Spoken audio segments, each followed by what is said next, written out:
What's the plan?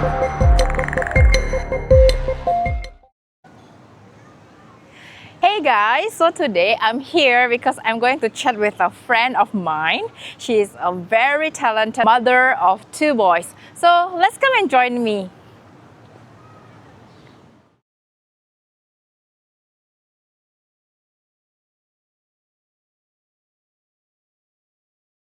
Hi everyone, so today we are going to have a chat with this talented mom here.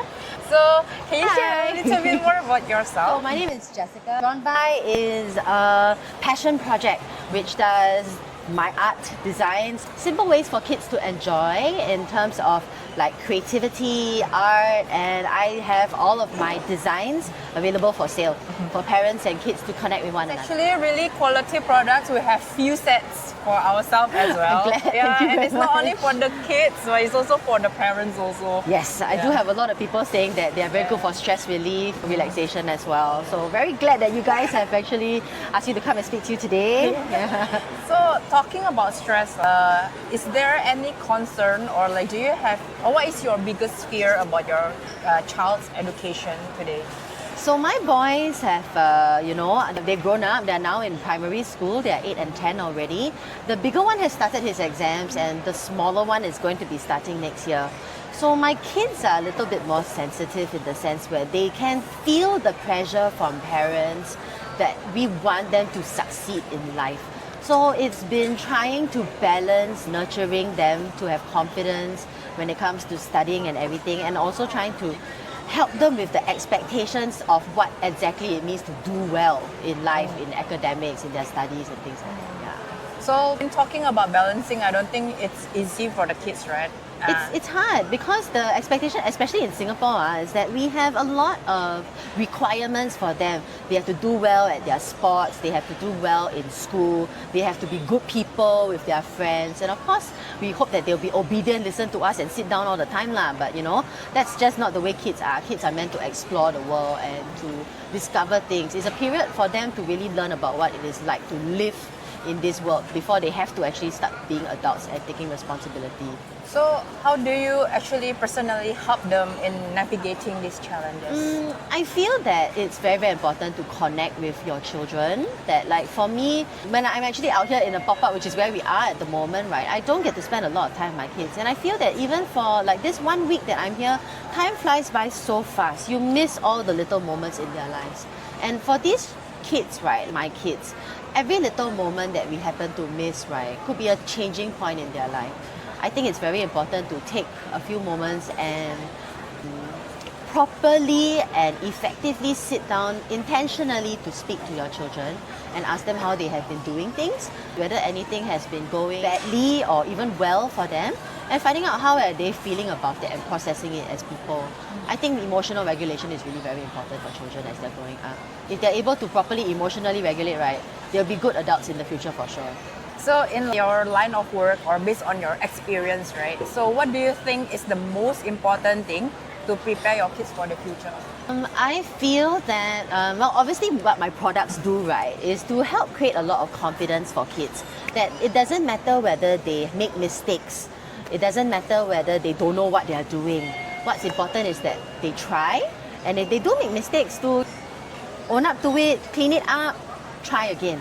So it's about resilience, which I feel is very important, especially in this day and age where mental health is very, very important. Like we see a lot more children these days actually going through a lot of very stressful times. And it's not through the fault of the parents, it's just the way that the world is. What our job is as parents is to spot when they are having trouble and to be there for them so that when they are actually facing difficulties, they're able to pick themselves up again. Actually, like relating to your point, right? In the past, making mistake is a normal thing, but now it feels like making mistake is a luxury. Like not a lot of people are allowed to make mistakes anymore. Not a lot of kids are actually allowed to like make mistakes anymore. I think that a lot of the narrative of how we actually address how kids grow up these days will boil down to how we react when the kids do make mistakes. I feel that making mistakes is a natural part of life. Even I as an adult make mistakes all the time. Even though we don't want to admit it to our children, we also make mistakes. So it's important to show the kids how we are also able to pick ourselves up, even as we are struggling. Even every day for us as a old person, as a parent, and it will still continue being a learning journey even as we continue to grow up. So this is a question for our younger parents community. You're an experienced primary school I mom. hardly think I'm very experienced, but okay, I will advise how I can. So what did you prepare for your kids, or what you did not prepare for your kids, and which one is actually helped them adapt well in primary school? I think what is actually very important is that the schools do open houses. So once you actually have your place in the school, you have balloted successfully to get into primary school. When you go to primary school and you see you can actually orientate your children to the location, you know, and talk to them about like what they're actually going to expect in school itself. Obviously, we cannot be with them every day. My children are actually in student care as well, which means I don't see them until quite late in the evening when my husband picks them up after he finishes work. So what really works is what I mentioned a little bit earlier on, is really to find that connection on the weekends, or especially now for working parents where they don't get to spend very much time with their kids during the work week. When you do have that moment to sit down, to connect with them, to talk to them and touch base and what happened with them before they forget what happened. And then you can move on from there and see how to address the issues that they face. Yeah, it's really not all just about the academics, it's about what they go through personally with their friends, you know, with their teachers, and also trying to hear what they have to say so that you can adjust how to help them in a way that will benefit them the best. One last question. If you can rewind the clock, what would you have done differently? Wow, it would really be to, well, I thought about this question for actually a really long time though. I really don't know, because I personally feel that everything that happens in life has brought you up to where this moment is right now. And it's whether or not you are happy with this moment of where you are. But I do feel that it's very important to not take for granted the little moments. Yeah, like we can be as parents very busy. Our phone, we have work. That 1 minute where our kid wants us to sit down with them and spend that little bit of time, but we're like, no, you give me a minute, you know, let me finish this call, let me finish this SMS. Sometimes I think it's important to set aside that time to really just say, you know what, I'm not going to look at anything else, I'm going to focus on my child for that 1 minute. And that's the moments that your kids appreciate the most. And that's the moments that they will remember. Thank you for sharing. No problem. So if you wish to have a gadget-free activity, I think this is really a best option for you. Thank you very much. you. Thank you.